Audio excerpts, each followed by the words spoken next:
बहुत समय पहले प्राचीन भारत में विक्रमगढ़ नाम का एक राज्य था, जिस पर अत्यंत क्रूर और निर्दयी राजा विकराल सिंह का राज्य था। राजा हर दिन एक नई लड़की से विवाह करता और दूसरे ही दिन अपनी उस नव विवाहिता पत्नी को फांसी पर लटका देता। राजा के इन कठोर और क्रूर फैसलों से उसकी सारी प्रजा बहुत दुखी थी। राजा के मंत्री और दरबारी भी उससे बहुत दुखी थे, पर उनकी इतनी मजाल नहीं थी कि वो राजा के सामने अपनी नाराजगी जाहिर कर पाते या उसे समझाने का प्रयास करते। पूरे राज्य में एक अजीब से भय के माहौल के साथ एक सन्नाटा पसरा रहता। राज्य के लोग जानते थे तो बस इतना कि राजा हर दिन एक नई लड़की से शादी करता है और अगली सुबह उसे मौत के घाट उतार देता है। पर वो ऐसा क्यों करता है, इसके पीछे के कारण को कोई नहीं जानता था। राज्य के दक्षिणी छोर पर घने जंगलों के बीच एक बूढ़ा जादूगर अपनी बेटी सुदक्षिणा के साथ रहता था। वो राजा के कृत्यों से भली भांति परिचित था, इसलिए समय रहते वो नगर को छोड़कर बाहर जंगल में रहने लगा। उसकी बेटी सुदक्षिणा अत्यंत सुंदर, अक्लमंद और साफ हृदय वाली लड़की थी। वह अपने पिता के पास आने वाले हर व्यक्ति की मदद करती थी। अगर कोई बीमार आता तो वह औषधियां बनाकर उसे ठीक कर देती। अगर कोई दुखी आत्मा उसके पास आती तो वह अपनी बातों से उसे सुकून देती। एक दिन जब जादूगर को किसी कार्य से नगर जाना था तो सुदक्षिणा भी जिद करके उस दिन अपने पिता के साथ चल पड़ी। जब दोनों नगर के प्रवेश द्वार पर पहुंचे तभी नगर से रोते बिलखते, राजा को बद्दुआएं देते लोग आज फिर से उसके द्वारा फांसी दी गई एक लड़की के शव को उठाए आ रहे थे।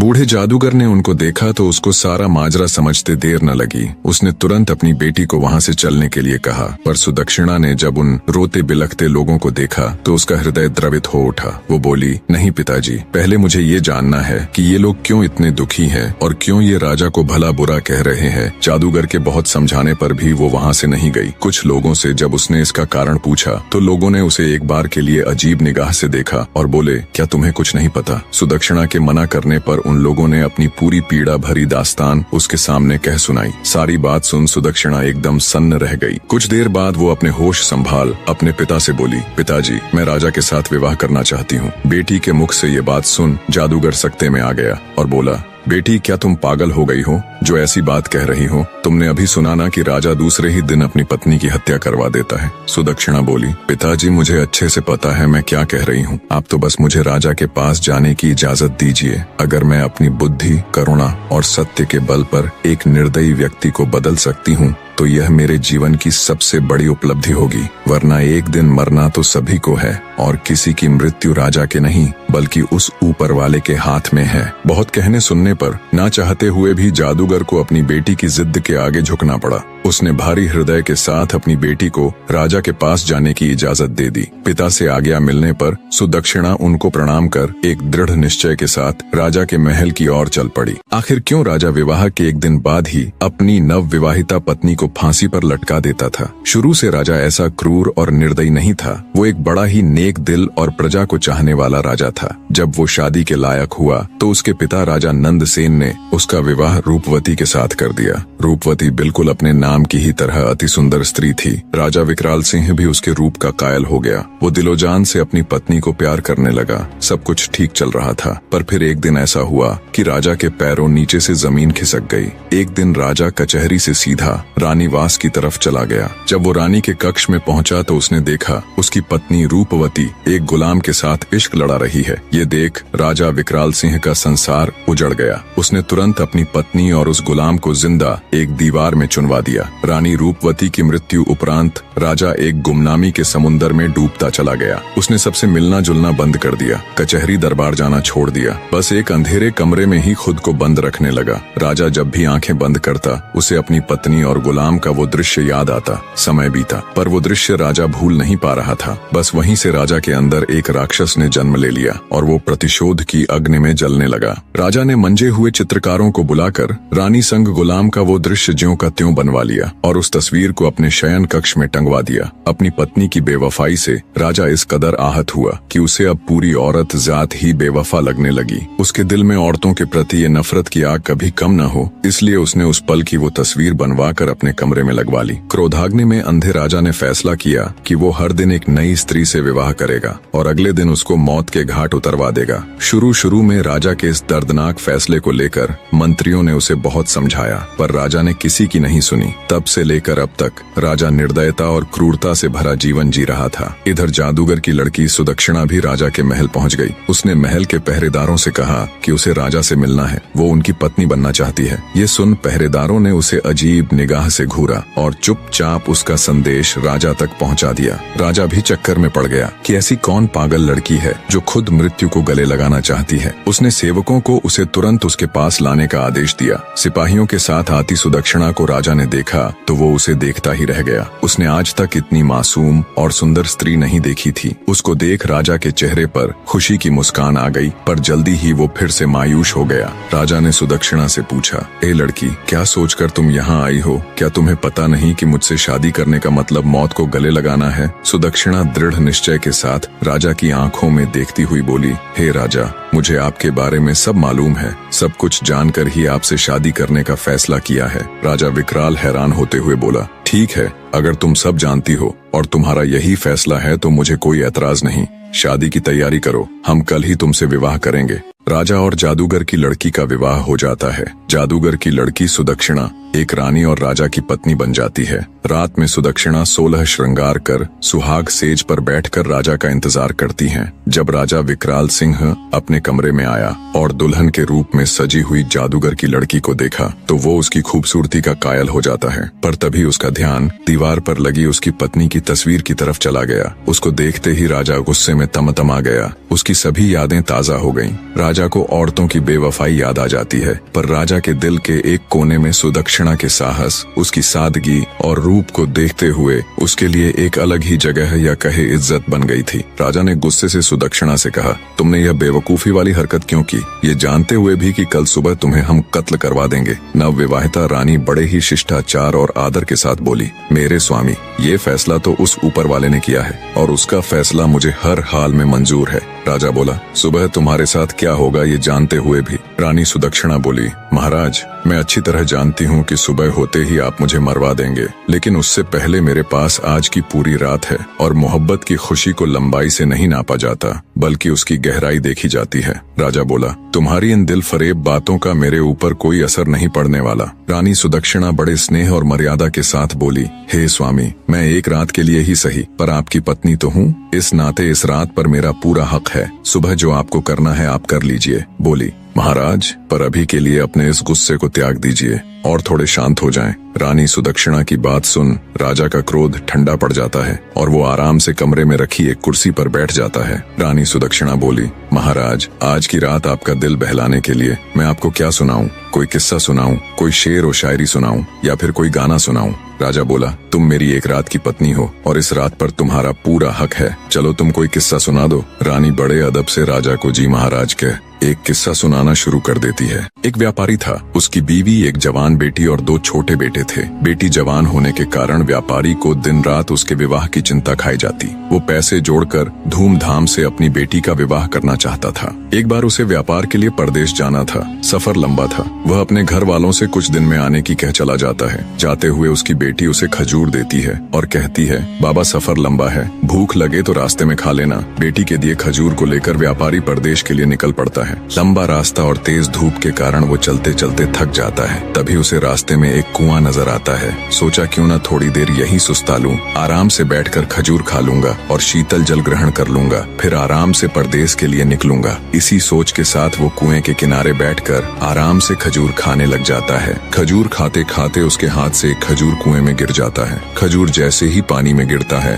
कुएं का बिल्कुल साफ और निर्मल पानी एकदम से खून में बदल जाता है और तभी कुएं के अंदर से गुस्से से भरा एक दैत्य निकल कर आता है। राक्षस की आंखें लाल थीं और उसके हाथों में धार धार तलवार थी। ये सब देख व्यापारी की सिट्टी पिट्टी गुम हो जाती है। मारे भय के वो थर थर कांपने लगता है। दैत्य गुस्से से उस व्यापारी से कहता है, मैं तुम्हें छोड़ूंगा नहीं, अपनी तलवार से तुम्हारे टुकड़े टुकड़े कर दूंगा। व्यापारी पहले ही डरा हुआ था। ये बात सुन वो भय से कांपने लग जाता है और कहता है, हे दैत्य, मैंने तुम्हारा क्या बिगाड़ा है? तुम मुझे क्यों मारना चाहते हो? दैत्य बोला, ए आदमजात, तुमने जो खजूर कुएं में फेंका वो मेरे मासूम बच्चे की हलक में जाकर फंस गया, जिससे उसकी मृत्यु हो गई। व्यापारी बोला, माफ करे दैत्यराज, मुझे आपका बेटा कहीं नजर नहीं आया और वो खजूर मुझसे गलती से कुएं में गिर गया। दानव गुस्से से बोला, हम राक्षस तुम आदमियों को नजर नहीं आते, तुम्हें खजूर खाते हुए एहतियात बरतनी चाहिए थी। अब तुम्हारी मृत्यु निश्चित है, नादानी में हो या जानबूझकर, गुनाह तो गुनाह होता है। अब मैं तुम्हारे टुकड़े कर अपने बेटे की मृत्यु का बदला लूंगा, खून के बदले खून, यही इंसाफ है। आखिर व्यापारी बेचारा मजबूर होकर बोला, हे राक्षस राज, अगर मुझे मारने से तेरा बदला पूरा हो जाएगा तो मुझे मंजूर है, पर मेरी एक शर्त है। राक्षस बोला, कैसी शर्त? व्यापारी भारी हृदय के साथ बोला, मेरे ऊपर अभी बहुत सी जिम्मेदारियां हैं। मैंने लोगों से कर्ज ले रखा है, वो कर्ज अदा करना है और अपनी जवान बेटी की शादी करनी है। एक बार ये जिम्मेदारियां पूरी कर दूं, उसके बाद मैं खुद तुम्हारे पास आ जाऊंगा,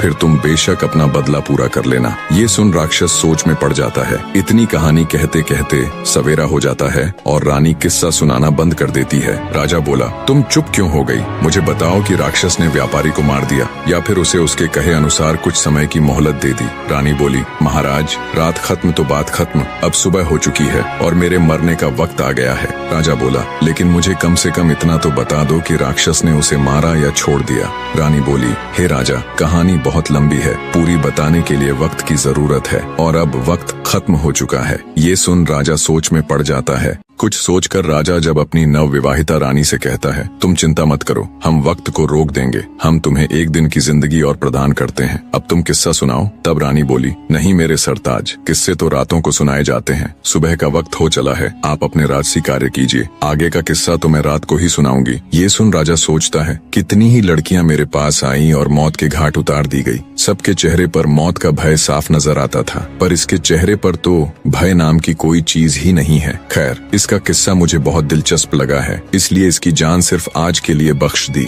कल इसका भी वही हाल होगा। राजा वहाँ से चला जाता है और अपने दिन भर के राजसी कार्यों में व्यस्त हो जाता है। इधर रानी हाथ जोड़ उस ऊपर वाले से प्रार्थना करती है, हे मालिक, हे परमेश्वर, मेरे पति को सद्बुद्धि देना, उसके इन पाप कृत्य को क्षमा करना और उसे सही रास्ता दिखाना प्रभु। शाम का वक्त हो जाता है। राजा बेसब्री के साथ कमरे में आता है और कहता है, रानी अब जल्दी से किस्सा सुनाना शुरू कीजिए। राजा की बेसब्री देख रानी कहती है, थोड़ा सब्र रखो महाराज, मैं आपके लिए खाना लगा देती हूँ, पहले भोजन ग्रहण कर लीजिए, फिर मैं आगे का किस्सा सुनाना प्रारंभ कर दूंगी। और राजा को खाना परोस देती है। राजा बोला, ये तो नौकरों के काम है, तुम ये क्यों कर रही हो? रानी बड़े प्यार से बोली, नहीं मेरे स्वामी, यह एक पत्नी का कर्तव्य होता है कि वो अपने पति का ख्याल रखे। राजा बोला, तुम्हें कौन सा मेरे साथ पूरा जीवन व्यतीत करना है, और वैसे भी आज की रात के बाद तो ये काम नौकरों ने ही करने हैं। रानी बोली, हे स्वामी, आज की रात ही सही, पर आपकी सेवा करने का मौका तो मिला, मरते समय सुकून से मर सकूंगी, जितना भी समय मिला अपने पति की सेवा तो की। ये सुनकर राजा के दिल को बहुत सुकून मिला, लेकिन तभी उसको अपनी बीवी की बेवफाई याद आ गई। राजा गुस्से से बोला, ये फालतू की बातें मुझसे न करो और जल्दी से किस्सा सुनाना शुरू करो। राजा की बात सुन रानी किस्सा सुनाना शुरू कर देती है। व्यापारी की बात सुन थोड़ी देर विचार कर दैत्य बोला, अगर मैं तुम्हें कुछ समय की मोहलत दे दूं तो क्या गारंटी है कि तुम वापस आओगे? व्यापारी बोला, हे राक्षस राज, उस ऊपर वाले की कसम खाकर कहता हूँ कि मैं अपने कामों को अंजाम देकर यहाँ जरूर आऊंगा और खुद को तुम्हारे हवाले कर दूंगा, मेरा विश्वास करो। दैत्य बोला, ठीक है, मैं तुम्हें 40 दिन की मोहलत देता हूँ। व्यापारी दैत्य का शुक्रिया करते हुए अपने घर की तरफ चल देता है। कुछ दिन के सफर के बाद वो अपने घर पहुँच जाता है। व्यापारी को घर आया देख उसके बीवी बच्चे खुश हो जाते हैं। उसकी पत्नी कहती है, स्वामी, आप थक गए होंगे, हाथ मुंह धो ले, मैं अभी आपके लिए खाना लगाती हूँ। इस बार पता नहीं क्यों मेरा दिल बहुत घबरा रहा था, शुक्र है उस ऊपर वाले का, आप सही सलामत घर आ गए। बीवी के मुख से ये बातें सुन अंदर ही अंदर व्यापारी का हृदय पीड़ा से तड़प उठा। सोचा, जब हमेशा के लिए जाऊंगा तो मेरे बीवी बच्चों का क्या होगा? व्यापारी ने कागज के अंदर अपनी जिंदगी के बचे हुए दिन लिखे होते हैं। धीरे धीरे समय निकलता जा रहा था